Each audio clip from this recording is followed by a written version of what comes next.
సికింద్రాబాద్లోని doctor Narayana college of hotel మేనేజ్మెంట్లో 100% job guarantee 966365 మీరు సాక్షి పత్రికలో షేర్ చేసి పెట్టారు. లాంగ్ బ్యాక్ మీకు జగన్మోహన్ రెడ్డి గారు ఒక ఫ్రెండ్ ఆ పార్టీలో పోటీ చేసి ఓడిపోయారు అన్నీ ఉన్నా కూడా ఆ రోజు ఎందుకు అలా ట్వీట్ చేశారు సార్? ఈ పార్టీ ఒకసారి జగన్మోహన్ రెడ్డి గారు కాదు, 1999లో సార్ విజయవాడ బీజేపీ ఆఫీస్ నేను కట్టించాను. ఓకే, 40 సంవత్సరాల నుంచి మా కుటుంబం సంఘంతో సమితమై ఉంది. సార్ అన్ని పార్టీలకి సపోర్ట్ చేశాం. సార్ 2000లో విజయవాడలో పీవీపీ కాలేజ్ కట్టించాం. Okay, LV Prasad hospital support చేశాం. అక్రాస్ ద బోర్డ్ అందరినీ సపోర్ట్ చేశాను. 2019లో గవర్నమెంట్ ఫామ్ అయిన 3 నెలలకి నాకు క్లారిటీ వచ్చింది. ఈ రకమైన గవర్నమెంట్ నాకు I could see clearly a sense of authoritarianism. Authoritarianism అంటే ఏంటండి, కొంచెం little bit of high handedness and I could clearly see they lost the plot. కరెక్ట్గా 4 ఇయర్స్ సెప్టెంబర్ 6, 2019 మిత్రుడు జేసీ పవన్ రెడ్డి పుట్టినరోజు. సార్ మీ మిత్రుడు సార్ జేసీ పవన్ రెడ్డి గారు చాలా close sir. So JC Pawan and Jagan go way back. Sir వాళ్ళంతా సార్ డిస్కషన్లో ఎలా ఉన్నారు అది ఇది అంటే ఆ రోజుని చెప్పాను. Sir this is a one time wonder, stick to course hero, దిక్కులు చూడొద్దు అని జేసీ పవన్కి చెప్పాను. సార్ అదేంటి దేశం అంతా అసలు బయట రావడానికి కంగారు పడిపోతున్నారంటే ఆ వేళ నుంచి వాళ్ళతో నేను గవర్నమెంట్ ఆఫీస్ అడుగు పెట్టలా. 2014 నుంచి 19 కూడా ఏ రోజు నేను గవర్నమెంట్ ఆఫీస్లో అడుగు పెట్టలేదు. ఈ లాస్ట్ 5 ఏళ్ళు ఏ రోజు గవర్నమెంట్ ఆఫీస్లో ఏ రోజు నేను ఏ పని అడగలేదు. గవర్నమెంట్ ఆఫీస్లో అడుగు పెట్టలేదు నేను 10 ఏళ్లలో. సో ఆ రోజు I could sense it and I stood by it. ఎలా సెన్స్ చేశారు మీరు? ఎలా పసిగట్టారు అసలుకి? అంటే మూడు అప్రోచెస్ అండి. సార్ ఇప్పుడు మీరు ఒక పొలిటికల్ వ్యవస్థలో డేటా ఉంటుంది, సర్వేలు ఉంటాయి, అనాలిసిస్లు ఉంటాయి, అన్నీ ఉంటాయి. సార్. దానికన్నా కూడా మీరు ఒక పిరమిడ్ అప్రోచ్ తీసుకుంటే మ్యాక్రో లెవెల్లో సెన్స్ ఆఫ్ అథారిటేరియనిజం అంటే ఏంటి, వాళ్ళ మన పని చేసే మనిషి కూడా మన స్వాతంత్రోద్యమం ఎలా వచ్చింది అసలు, దానికి ప్రిమైస్ ఏంటి, తింటానికి తిండి లేనాడు కూడా స్వాతంత్రోద్యమంలో పాల్గొన్నాడు. So sense of independence is most important than anything in life, దాని ఎగ్జిస్టెన్స్ నెంబర్ 1. నెంబర్ 2, ఒక రాజకీయ వ్యవస్థ అనేది డిస్మాంటిల్ అయిపోయింది 100 రోజుల్లో. కుప్పకొలిపోయింది. ఎన్ని పొలిటికల్ పార్టీకి వెన్నుముక అనేది కార్యకర్త, రైట్?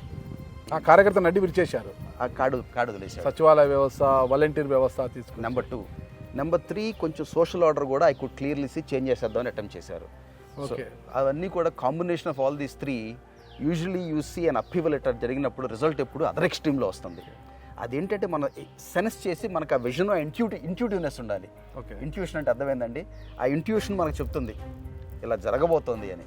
జరిగిన తర్వాత అందరూ జరుగుతుందని చెప్తారు, జరగబోతోందని తెలిసి 4 ఏళ్ళ 10 ఏళ్ళ నుంచి కామ్గా కూర్చున్నాను. అంటే వాలంటీర్ వ్యవస్థను తీసుకొచ్చి ప్రజలకు ప్రభుత్వానికి మధ్యలో దళారీ వ్యవస్థ నిర్మూలించాలి అనే ఉద్దేశంతో వాలంటీర్ వ్యవస్థను తీసుకొచ్చాం మేము, సచివాలయ వ్యవస్థను తీసుకొచ్చామని అంటున్నారు. సామాజిక సమీకరణలో బాగా సోషల్ ఇంజనీరింగ్ అనేది తీసుకొచ్చి అన్ని సామాజిక వర్గాలకు న్యాయం చేశాం మేము, ఇదే ప్రజాస్వామ్యము అనేది వాళ్ళు చెప్పుకొచ్చారు కదా. మరి వాళ్ళు అలా ఆలోచించినప్పుడు మీరు ఎలా ఆలోచించారు? అలా ఇదంతా తప్పు జరుగుతుంది ఎందుకనంటేనండి, 1 2004, 2009, 2014, 2019, 2024 ప్రతి ఇయర్ ఇన్ఫ్లేషన్ చూసుకోండి, అవేర్నెస్. సో 2000 ఎవ్రీ డెకేడ్కి ఒక కామన్ మ్యాన్కి 2004 నుంచి 9 ఎంత ఇచ్చారని పెన్షన్ 200 రూపాయలు ఇచ్చారు. ఇవాళ 3000 కాదు 4000 ఇచ్చినా అప్పటికి వాళ్ళకి అవేర్నెస్ అంటే ఒక ఓటర్కి వచ్చిన అవేర్నెస్, ఎన్ని సబ్సిడీస్, ఎన్ని పాపులర్ స్కీమ్స్, వాళ్ళ డబ్బు వాళ్ళకి ఇస్తున్నారు. మీ డబ్బు మీ జేబులోంచి ఇవ్వండి, ప్రజలు ఆరాధిస్తారు. ఓ పుచ్చలపల్లి సుందరయ్య గారిలాగా ఆస్తులు ఇవ్వండి, చరిత్రలో మిగిలిపోతారు. అర్థమైంది? ఆస్తులు కూడబెట్టుకునే దాంట్లో ఉన్నారు. ఇది ప్రభుత్వం సొమ్ము ఆస్తులు ఇస్తున్నప్పుడు మీరు ఓన్లీ కస్టోడియన్. ఒక 5 ఏళ్ళు పాటు మిమ్మల్ని ఒక కస్టోడియన్ కింద ఇచ్చినప్పుడు తరతరాలుగా నిలబడే పనులు చేయాలి తప్పితే ఇలా షార్ట్ టర్మ్లో డిస్ట్రిబ్యూషన్ చేస్తే very popular. Give him a fish to eat, he'll eat for a day. Teach him to fish, he'll eat for his life. అసలు మీరు ఆ రోజు చెప్పినట్టే జరిగింది. ఫలితాల రోజు మీరు రోమ్లో ఉన్నారు. అవునండి, మీరు రోమ్లో ఉన్నారు. ఎలా అనిపించింది సార్ అసలుకి మీ ప్రిడిక్షన్ కరెక్ట్ అవుతోంది అని చెప్పిన తర్వాత? ఎలా 2019 కూడా ఇదే ప్రొడిక్షన్ చేశాను 3 నెలల ముందు. ఓకే, విజయవాడ అంతా నవ్వారు నన్ను. దానికి ప్రత్యక్ష సాక్ష్యం వైసీపీ అధికారంలోకి వస్తుంది 150+ అండి, ఇది ఒక వేవ్ అని చెప్పాను. సార్ జనాలు నవ్వారు. 2019 రిజల్ట్ ముందు. సార్ ఆ తర్వాత 4 ఏళ్ల క్రితమే చెప్పాను ఇది 1 టైమ్ వండర్ అని. అప్పుడు నవ్వారు నన్ను. అంటే అన్నప్పుడు but at least you feel good that you haven't lost your touch. Okay, అంటే అట్లీస్ట్ మన జడ్జ్మెంట్ అనేది ఇంకా పోలేదు మనకి లైఫ్లో. ఓకే, ఒక as a citizen, as a student of politics, as somebody who is socially aware on what's happening around in the country, what's happening around the world. నాకు whatever it is, నాకు దేవుడు ఇచ్చిన వరం ఏంటంటేనండి, I have insatiable appetite for knowledge. Okay, నాకు సంపాదన మీద పెద్ద మక్కువ ఉండదు, నాలెడ్జ్ మీద కొంచెం. I spend a lot of time, I travel the world a lot. I like to be in the company people who are better than me.